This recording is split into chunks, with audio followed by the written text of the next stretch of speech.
Hi, everybody. This is Gad Saad.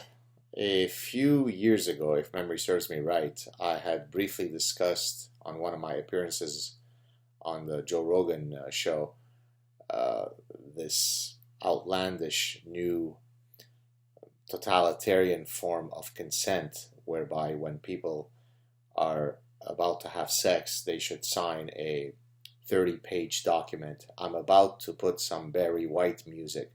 Do you consent to this? Because this might get you hot and bothered. Please answer yes, maybe, or no. I'm now about to take off my shirt that might show off my six pack. That might serve as an intoxicating sexual stimulus. Do you consent to that? I'm shortly about to caress your hair, and that tactile stimulus might cause you to enter an arousal state.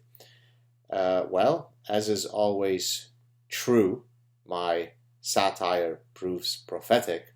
And so earlier today, I received a private message on my public Facebook page from someone who pointed me to an article, which then pointed to the original article. So I'm going to read you now from the original article published in Tablet magazine a few days ago by Kat Rosenfield, who is a woman, unless, of course, she self-identifies as a man.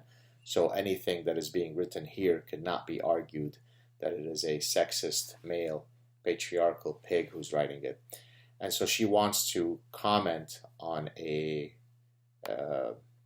reality that she became familiar with or exposed to. It was, I think, on some radio show. So first, let me just mention the title of the article, which I'll provide you with a link to it at the bottom, in the description section.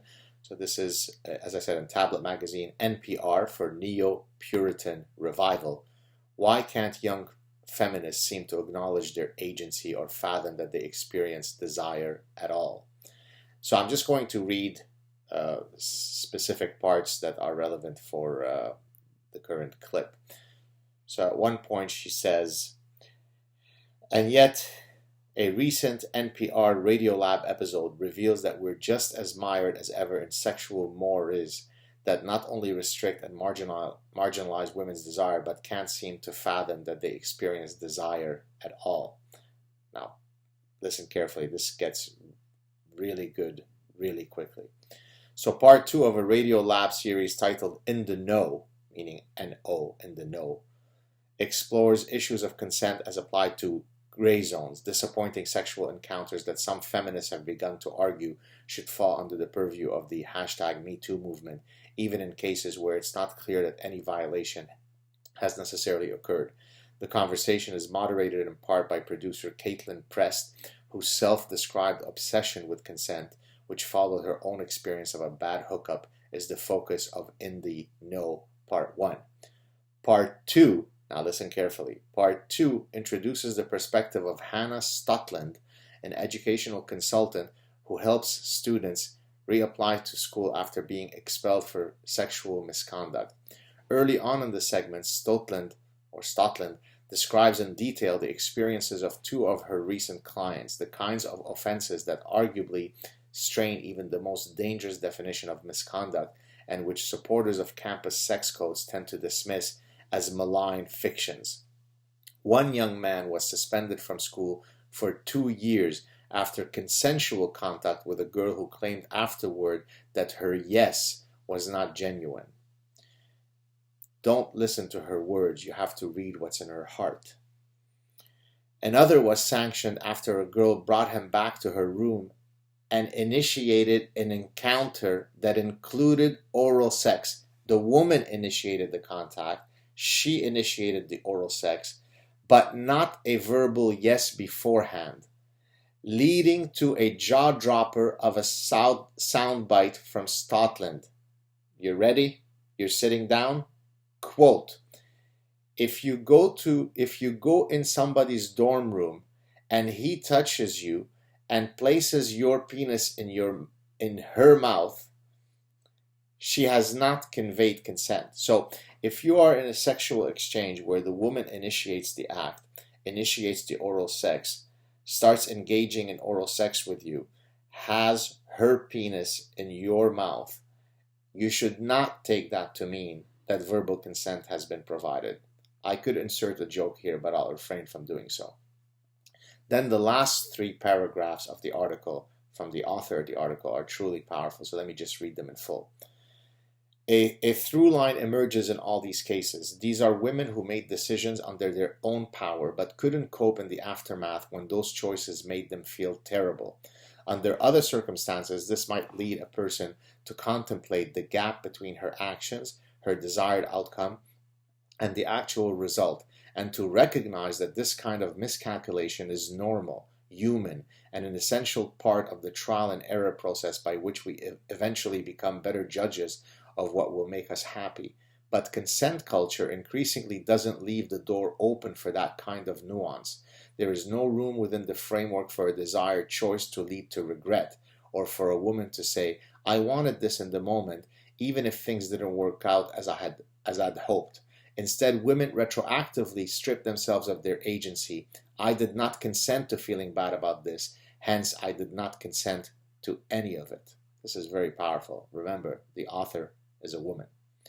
It's not hard to understand why young women are leaning into victimhood in the aftermath of these gray area encounters. Societally, and particularly when it comes to sex, we remain far more comfortable with the idea of women as helpless victims than as autonomous human beings who sometimes want things that aren't good for them. Overt slut-shaming has gone out of style, but the stigma surrounding female desire lingers, and there are few things that are worse to feel than ashamed of yourself, and few things harder than owning responsibility for the choices that led you there. Under those circumstances, look what you made me do can be an attractive way out, an opportunity for young women to avoid reckoning with the consequences of their own choices. Faced with the weight of self-blame or blame from others, deserved or not, it's all too tempting to dump it all in someone else's lap, or maybe even see him punished for not saving you from yourself. This is good writing. Consider this moment in the first episode of the Radio Lab series, in which Prest walks home after hooking up with a former boyfriend, sex which she initially claimed not to want, but then consented to and enjoyed, a fact which leaves her angry and conflicted. Marinating in regret, she considers her decision, wondering, is that on me? Only to reject the patently obvious answer, yes, it's on you. The easier path is a retreat from autonomy into a preordained powerlessness, where I didn't say no becomes I couldn't, and the 1,000-year weight of the patriarchy pins you in place but also shields you from responsibility. Passivity can feel like safety, but that safety comes at a cost, one that women ought to consider before they go all in on this fragile, passive brand of femininity. To admit your desires is to make yourself vulnerable, and to pursue what you want is to risk not getting it, or getting but regretting it, and having to revise your future behavior accordingly. But if your goal is to protect women at all costs from feeling bad about their choices because you don't think they can handle it, and they probably don't know that what they want anyway, then we already have a word for that. It's not feminism, it's paternalism. And it denies women a fundamental, if unglamorous, freedom to not just make decisions, but to live with and learn from the consequences of their less than great ones. Absolutely brilliant. Well done, Kat Rosenfield. You sexist, male, patriarchal pig. She's a woman. There you have it, folks. Hashtag #MeToo is great when it comes to truly identifying cretinous behavior from males. And of course, there's endless examples of that. No man should ever coerce a woman, for example, using his power over her, occupationally speaking, or to use his physical strength to overpower a woman. Obviously, there are laws against this, and men who do this should obviously be pursued to the full extent of the law. But when this fanatical, puritanical form of hashtag MeTooism becomes a way by which even the natural dynamics between men and women are all suspect. If you seduce a woman, well, the process of seducing her becomes an act of rape. Because did she really want it, or did you just convince her?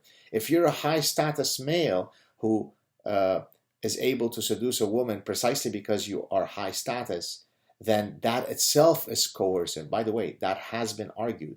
So what happens then for high status men? They can no longer ever have sex because they can't extricate themselves from their high status. So what happens to them? You're off to becoming a father. You better become celibate, because in any interaction with a woman, if your status comes up and if that is construed as part of what made you attractive, then you were being coercive. So again, let's address the bad actors who force women to do things that they're not supposed to, but let's not pathologize natural interactions between men and women that define what it is to be a sexually reproducing species. In roughly 50 minutes, I'll be speaking with Pete Bogosian, one of the collaborators on the Grievance Studies project. Talk to you soon. Cheers.